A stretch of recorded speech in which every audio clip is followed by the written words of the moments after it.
At St. Cloud State University, athletics are more than just games. They're an essential part of the Husky experience. From D1 hockey games to championship-winning wrestling, volleyball, and more, there's Husky pride in every corner of campus. Whether you're on the field, in the stands, or cheering from the student section, you're a part of something big. And the best part? SDSU is close to home, affordable, and packed with community that's got your back, in class and on the court. Come see what it means to be a Husky. Schedule your campus tour today at St. Cloud State University, the home of the Huskies. What you are about to hear will blow your mind and give you six-pack abs without even exercising.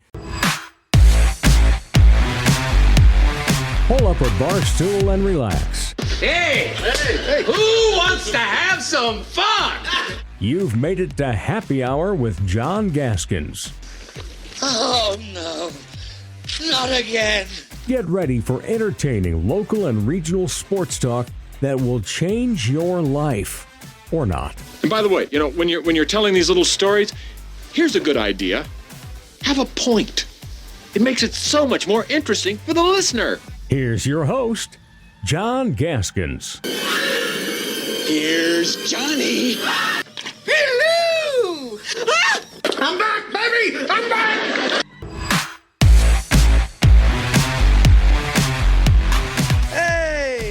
Happy Hour on a Monday. Coming up, North Dakota State once again playing tour guide through the FBS for South Dakota State and USD should the Jackrabbits and Coyotes ever take the plunge.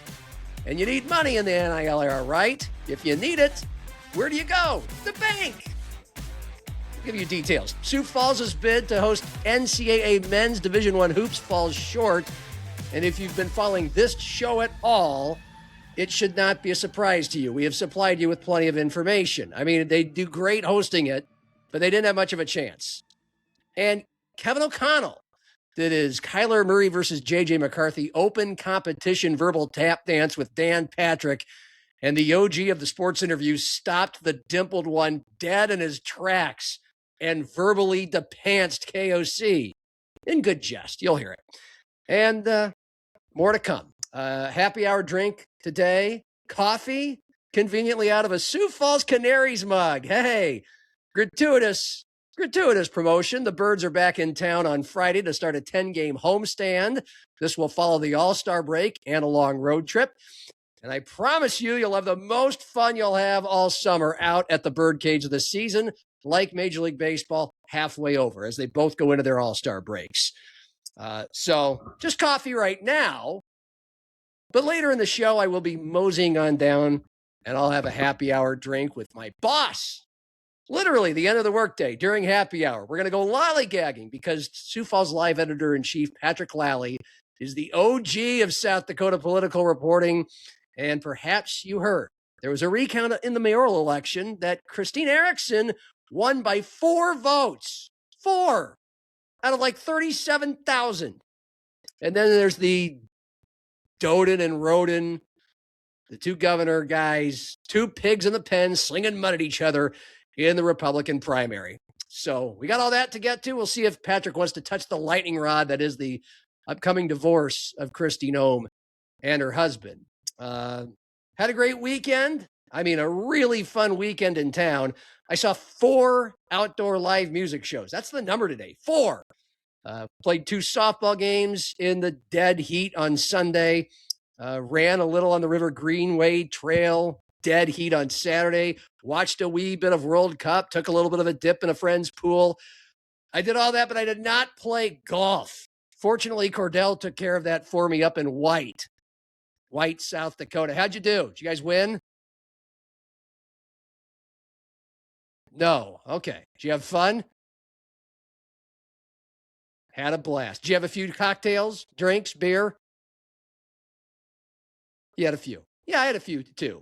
Just a few. So let's get happy hour going. A cheers to North Dakota State. The Bison played Let's Make a Deal, and athletes will now literally wear it. They will wear the deal. And so too will the Jacks and Yotes athletes in time. It's coming, folks. And by wearing it, I mean corporate logos on their uniforms. Yes, college athletics is becoming NASCAR. That big fear that we all had we've had plenty of other things that make college athletics look like a money grab, but that's coming. There'll be walking billboards in short time. So, look, my attitude is the great philosopher Harry Styles once said, it's a sign of the times. The Bison are playing big boy football now. They're getting into the FBS right away. Mountain West Conference. It cost them more than $20 million to move to the FBS and to join the Mountain West Conference combined. So the football budget, by the way, according to Mike McFeely from the Forum, that'll probably go from $8 million a year to $16 million. Some players are on a payroll now. That would be what comes from the opt-in revenue sharing deal from Washington, D.C., which the Bison and the Jacks and the Yotes also have opted into. So there's revenue sharing, plus, of course, NIL. Whatever the hell that means, right? Doesn't mean what it is supposed to mean, although schools like NDSU and SDSU and USD say it does. They're actually name, image, likeness. They got to earn it. But anyway, you got all that. So as the great Pete Bell, Nick Nolte's fictitious blue blood basketball coach from the 1993 Cinematic Treasure Blue Chips, said when he talked about what college athletics has now become, roll it. It's about money. Just goddamn money. So where do you get the money to pay for athletes and be able to compete and win in the modern Wild West arms race? In the Bison's case, you just go to the bank, literally. All of NDSU's 16 athletic teams will sport the Gate City Bank logo on their uniforms, although by design, as they were unveiled today at a press conference in Fargo, these athletes will not look like NASCAR drivers. They're kind of walking billboards, but you got to look close to see these.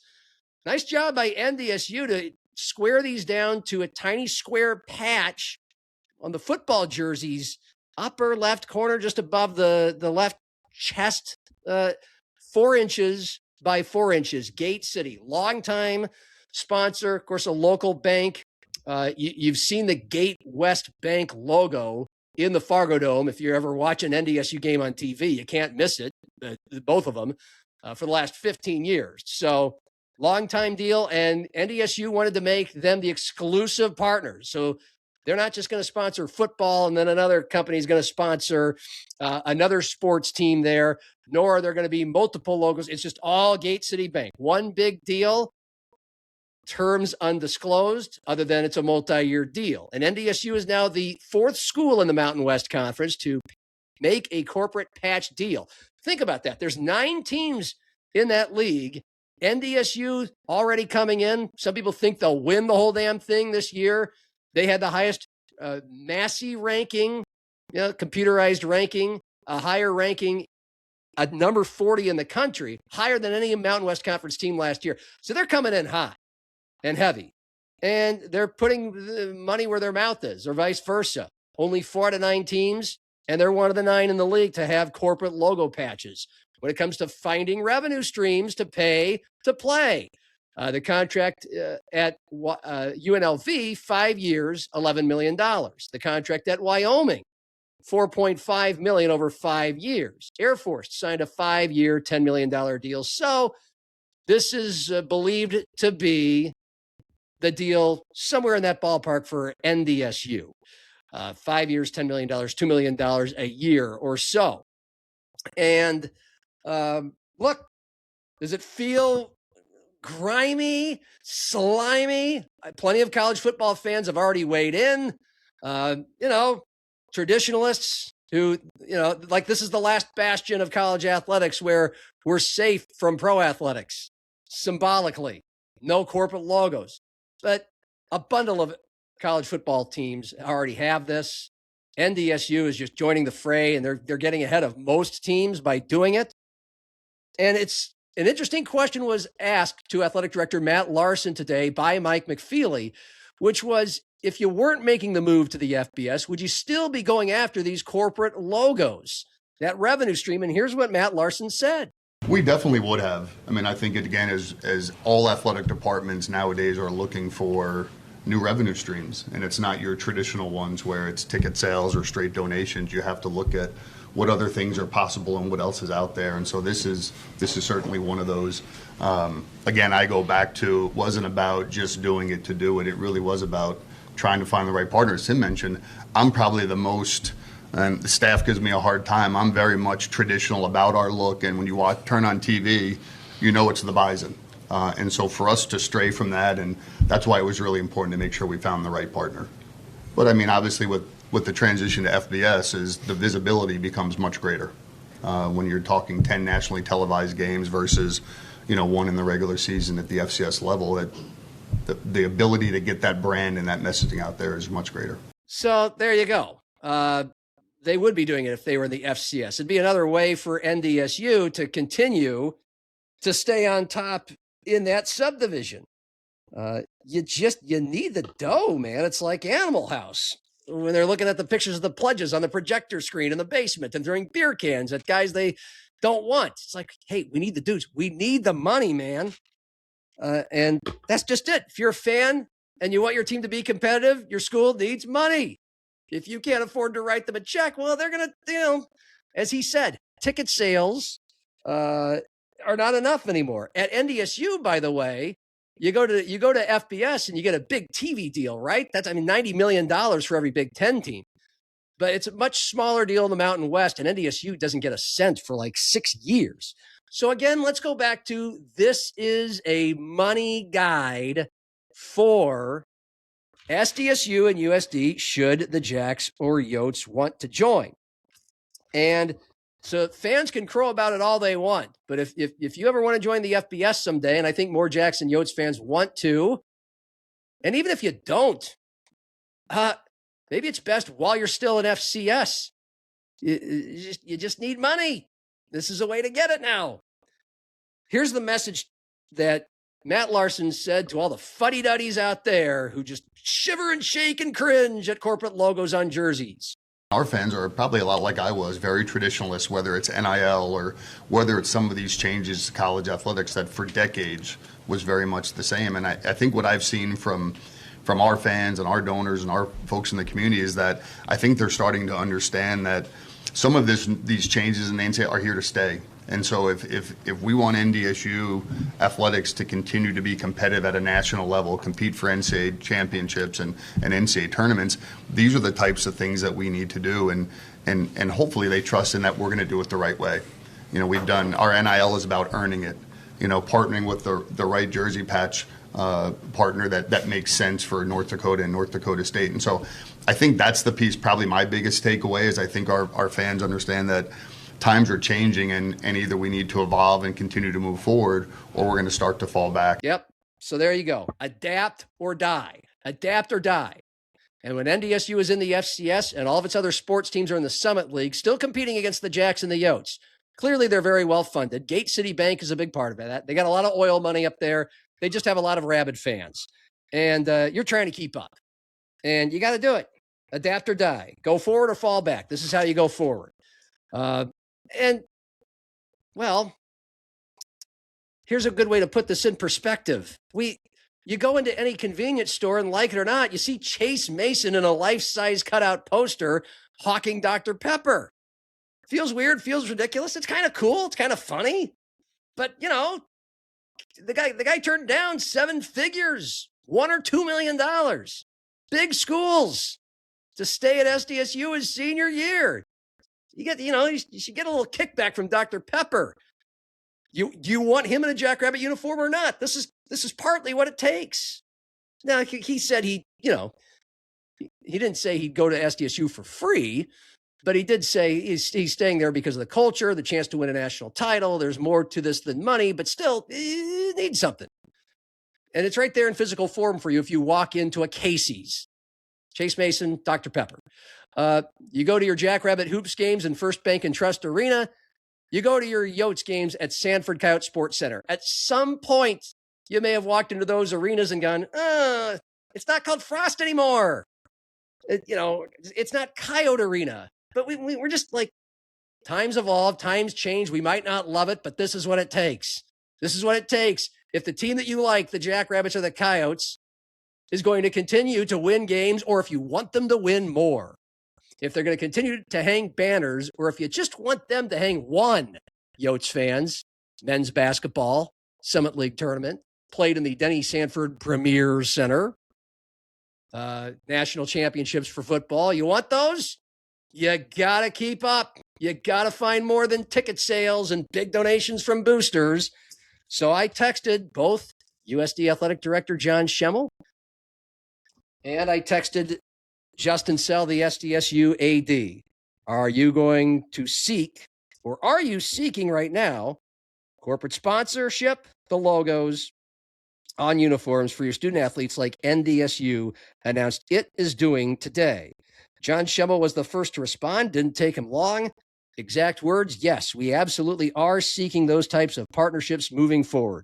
We aren't in a hurry to do it, but confident we will find the right partner, in parentheses S, as in partner or partners.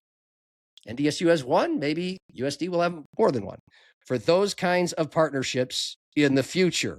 That was the end of Schemmel's statement. Justin Sell, not long after, texted back, John, we are actively working on all revenue streams and opportunities, including jersey patches. Hope you're doing well. This is the way of the world. Adapt or die. We have had responses on Twitter from fans who seem to be, not cool with it, but they get it. Aaron types in, I don't like it. I don't want it, but I totally understand why. And get ready, SDSU and USD. Those jersey logos are coming very soon. You can't turn down big corporate money sponsors and stay competitive forever, especially with NIL deals. Damon types in, I have to think some seed or chemical company would be willing to shell out a bunch of dollars for a jersey patch, given how much sponsorship is at the Dana J. Dykow Stadium. I don't care about the type of advertising of college sports as long as it brings in good revenue. So those two fans are at least where I am at. They're at where Matt Larsen and Justin Sell and John Schemmel are at. And if you don't like it, I guess stop watching. Don't watch. Don't cheer. Throw away your gear. Light it. Burn it on fire. Throw it into a fire pit. And don't ever, you're not going to. You're going to keep watching and you're going to get over it. You have to if you want your teams to win and hang banners and still do this. By the way, Missouri Valley Football Conference Media Days tomorrow. We are going to hear from Jackrabbits like Dan Jackson, Chase Mason, and Logan Green. We're going to hear from Coyotes like Matt Vitztham and a couple of players USD sends. Live coverage. Live. Starting at 9 a.m. until it's over, which could be approximately noon, maybe 1 p.m. We're not sure. But tomorrow you can watch this all live a number of ways. I'm going to give them all to you right now. KSFL TV, channel 36 over the air, channel 616 at Midco. Live TV, KSFL TV. Check your local listings. Google it. SiouxFallsLive.com, where some of you catch the visual version of Happy Hour every day, thanks to the video producing of Cordell Wright. SiouxFallsLive.com on the KSFL TV tab, upper left-hand corner at SiouxFallsLive.com. Find it, KSFL TV. Click on it. We're there at 9 a.m. It will lead off with some opening presentation, and then the Jackrabbits will be up first. The Coyotes a little later, and all the other teams in the Missouri Valley Football Conference will step on up to our set where Matt Zimmer, Marcus Trexler, and I will be talking to the Jacks, and then Matt and Marcus will stay for the duration of all the teams with some special other guest co-hosts, depending on the team. Like Tom Miller from the Grand Forks Herald will help with the UND interview. Things like that. Trey Houchin, who is the Coyote football beat guy for us at Sioux Falls Live. He'll be with Matt and Marcus as they talk to the Coyote guests.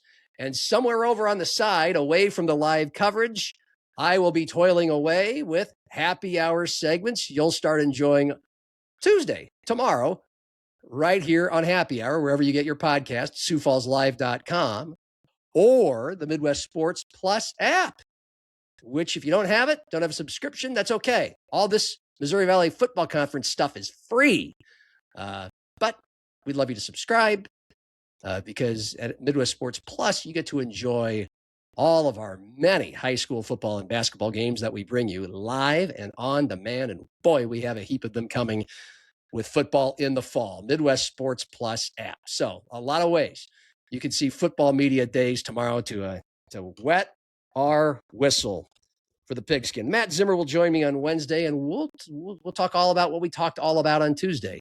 When Matt and I talk on Wednesday, and that episode of Happy Hour will come out either Wednesday or Thursday. So just look for it in the coming days, all of our stuff from MVFC Media Day.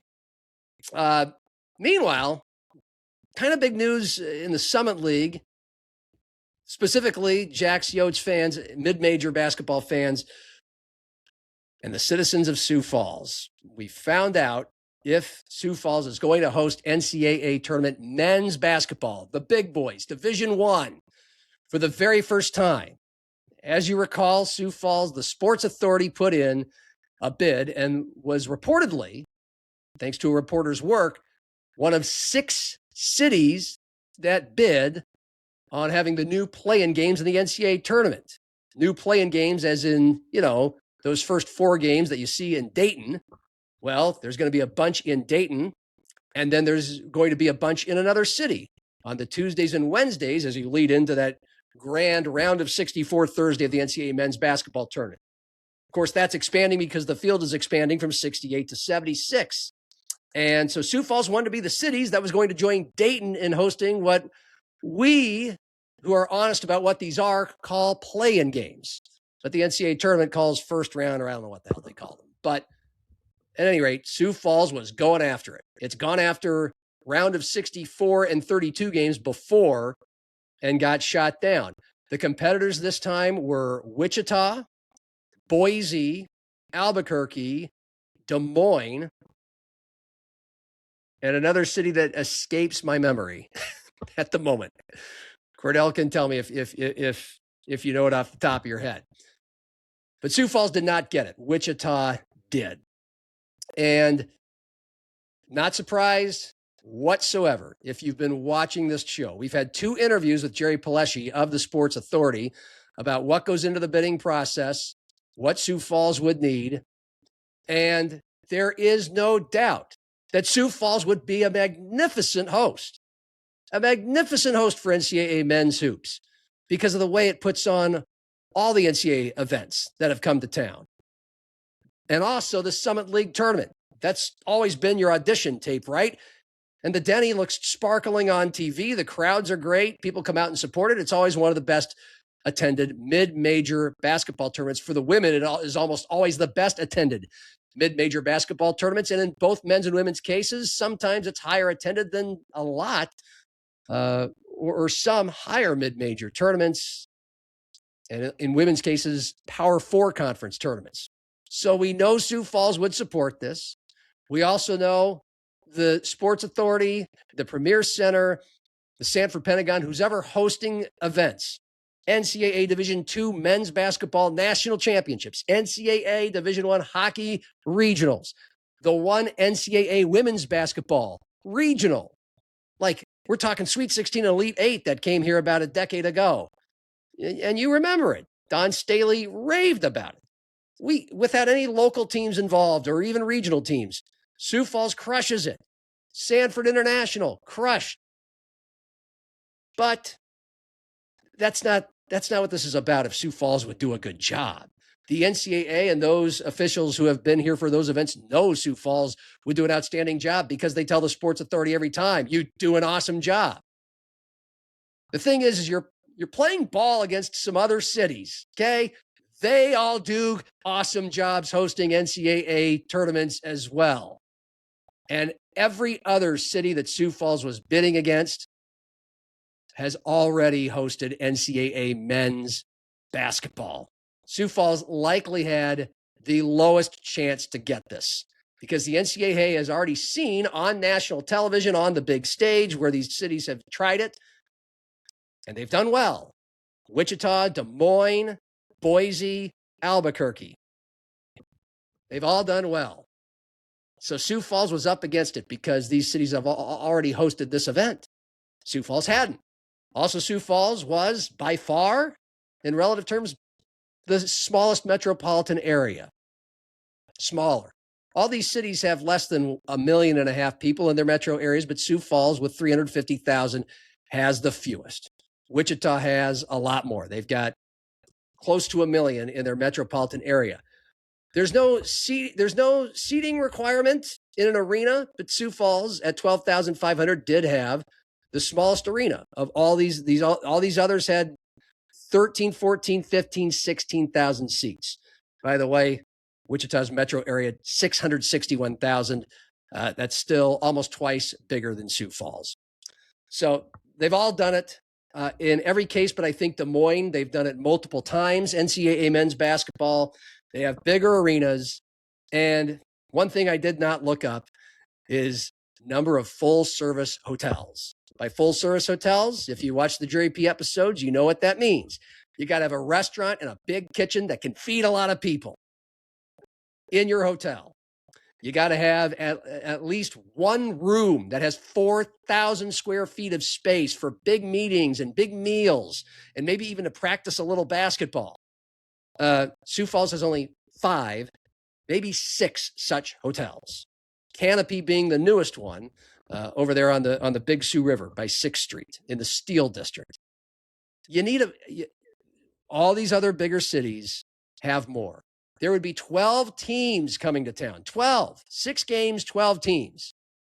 And ideally, according to Jerry P., every team gets their own hotel, and the NCAA prefers having its own hotel separate from all the teams. So advantage everybody else than Sioux Falls. There wasn't a requirement, but this is usually what the NCAA is looking for.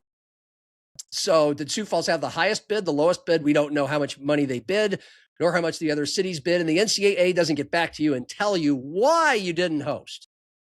But Sioux Falls probably had the lowest odds, and that's okay. There are other big cities that are great cities at hosting sporting events. That doesn't make Sioux Falls second to anyone in the ability to do that. Zach Borg did a story for Midwest Sports Plus. You can find it on the app or at MidwestSportsPlus.com about 2 months ago. And he talked to the Sioux Falls Sports Authority president, Tom Lee, and he chatted with the man in charge of bringing NCAA events to Des Moines.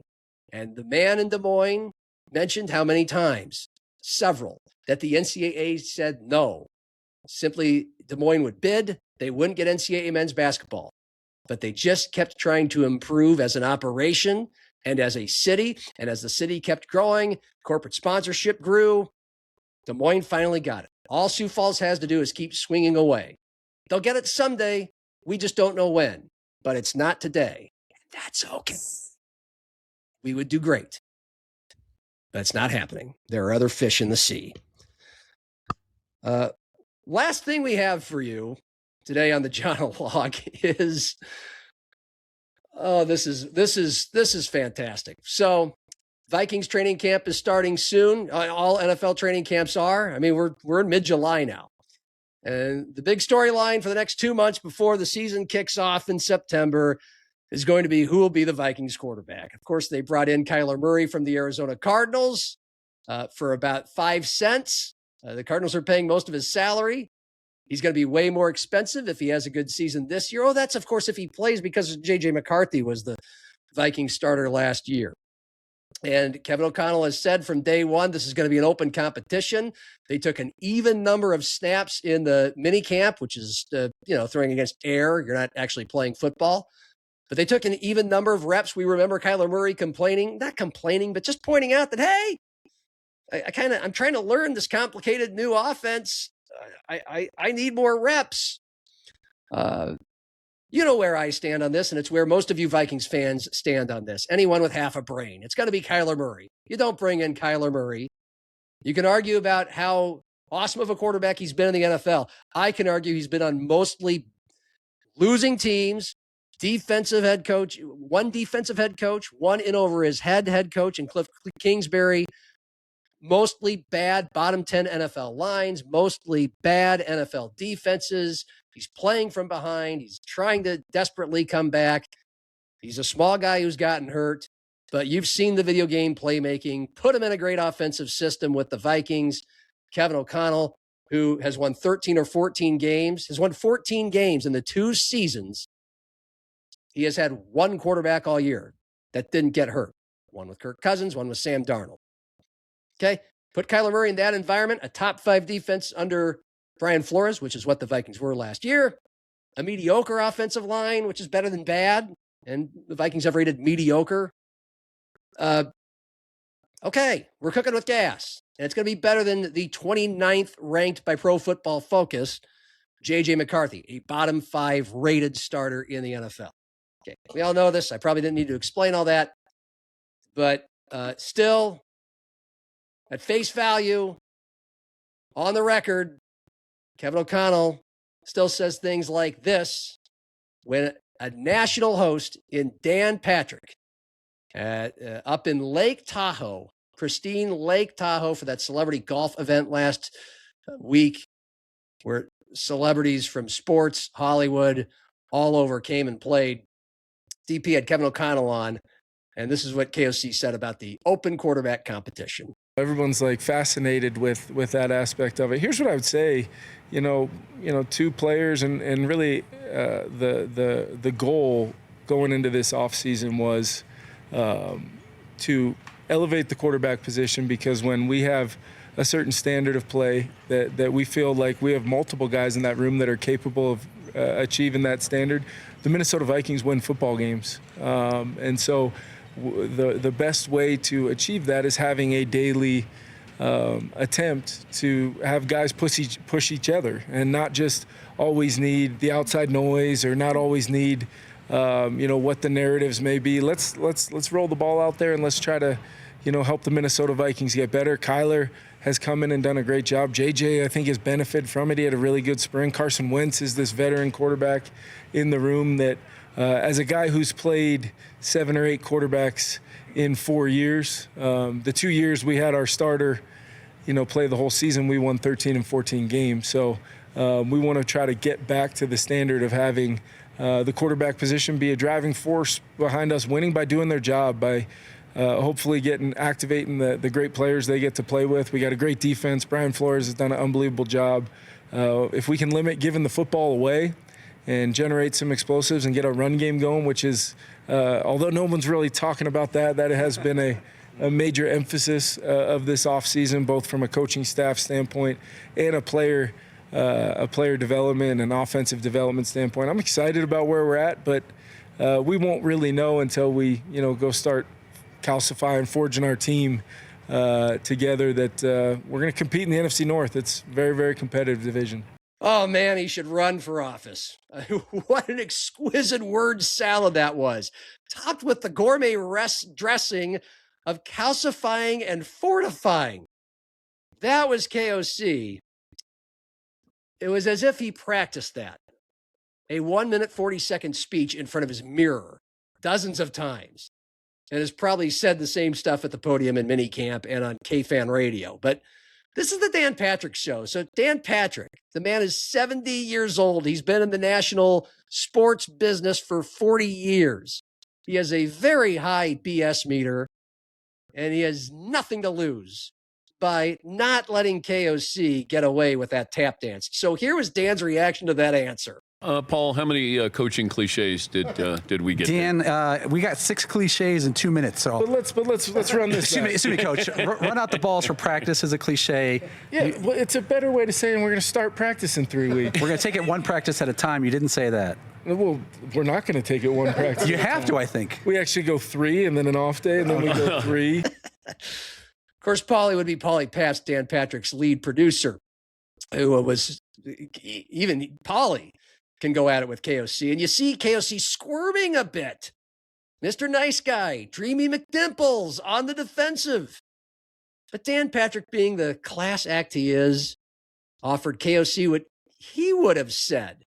Dan Patrick would have said to answer the same question, and he had KOC ask the question.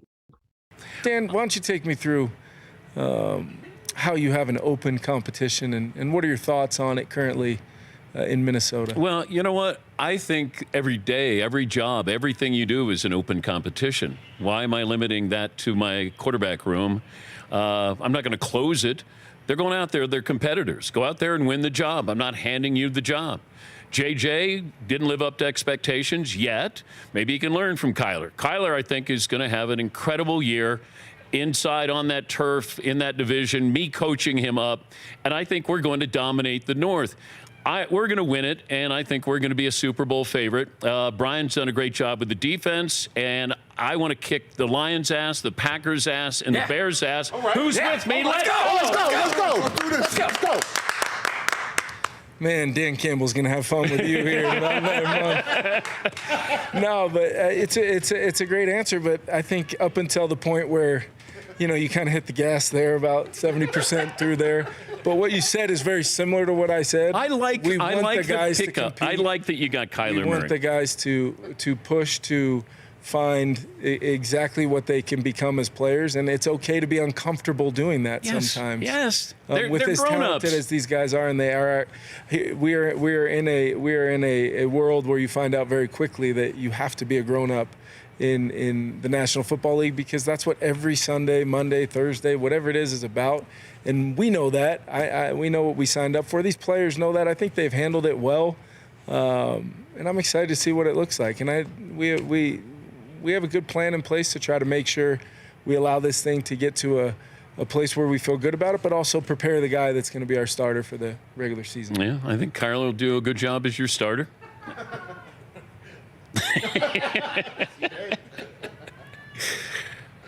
But how do we go Vikings? Go Vikings! Yeah. Skol. So Dan Patrick says what we're all thinking. It's going to be Kyler Murray. And then KOC goes from tap dancing to moonwalking back. No. Let's go back to the narrative. This is a two-man race. And once again, DP does not let KOC get away with it. The look on KOC's face at the end of that last clip is priceless. To me, he looks busted. DP went on to say that he should be KOC's scriptwriter and could turn Kevin O'Connell into a colorful TV personality with real opinions in 20 years when KOC is done with coaching. And then a couple minutes later, to end the interview, Dan thanks KOC for being a good sport. Great to see you. Great to see you. Thanks for being a good sport. No, of course. Good luck with Kyler as your starter. Yeah. Appreciate you guys, man.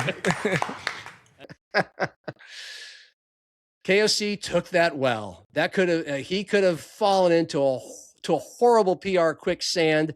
He stood his ground. He stayed on message, but Dan Patrick put him on the spot like nobody can. And it just kind of felt like, given those reactions that KOC gave, it feels like he was kind of busted. Kind of busted. Did it feel like he was busted, Cordell, that KOC's body language may have suggested, oh, you caught me. It's going to be Kyler Murray. We all know that. It did. Okay, thank you. That's what I thought.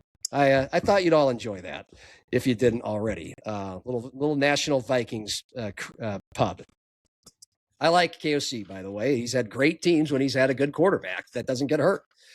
And lastly, baseball. We're going to get to the Twins with Matt Zimmer. We've hit the All-Star break, which is kind of the halfway point. Twins beat the Angels, the worst team in baseball, 2 out of 3. That's not all you can ask for. You could sweep them, but the Twins aren't a great team, but losing that series would be bad. They narrowly won both Saturday and Sunday. They're a game under 500. They're 3 games back of the AL division lead going into the All-Star break, and they're tied with the Seattle Mariners, for the final wild card spot.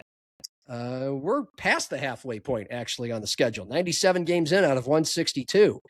So it's trending well. And after the All-Star break, the Twins will have 3 in Chicago, which is one of the best teams in baseball. That's going to be tough. But then they go to Cleveland for 4, and they just beat the Indians a couple times in Cleveland. They'll have the A's, one of the worst teams in baseball, and Kansas City. What's that? Thank you, Guardians. I still can't. When am I going to catch on? It's only been 5 years. They have the Guardians, the A's, the Royals, and the A's and the Royals, 2 horrible teams at home. And then they go to Seattle, who they're tied with in the wild card at the end of the month. Those are the teams and the series the Twins will have before the trade deadline. And that schedule, plus the fact that the Twins are the top run-scoring team in the American League, top 6 or 7 in baseball, and their starting rotation is a top half in all of Major League Baseball since June 1st. And this is without Pablo Lopez. Spells that there's potential for the Twins to continue to be respectable and in a legitimate division and wild card race by the trade deadline. And then what are they going to do? I don't know if they're going to really go after anybody, and give anybody up, but they're going to have some big decisions to make because Joe Ryan, one of the 2 All-Stars in Philadelphia, boy, you could get a good haul for him. He's having another good year. You could be Bill Belichick and get ahead of it instead of waiting to give him a big payday or let him go as a free agent and not get anything back. We'll be talking about that a lot with Matt Zimmer on Wednesday and as we get closer to the trade deadline here on Happy Hour. Meanwhile, the Canaries, after winning 5 straight last week, they lose 5 straight. They're kind of in a tailspin heading into the All-Star break. A couple games under 500.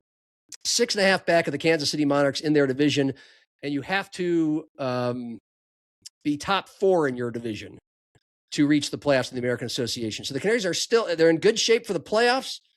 Mike Meyer's teams have played pretty well second half of the season the last 3 years, and have reached the playoffs each of the last 3 years, of course, within 3 outs of winning the whole league, the championship series last year.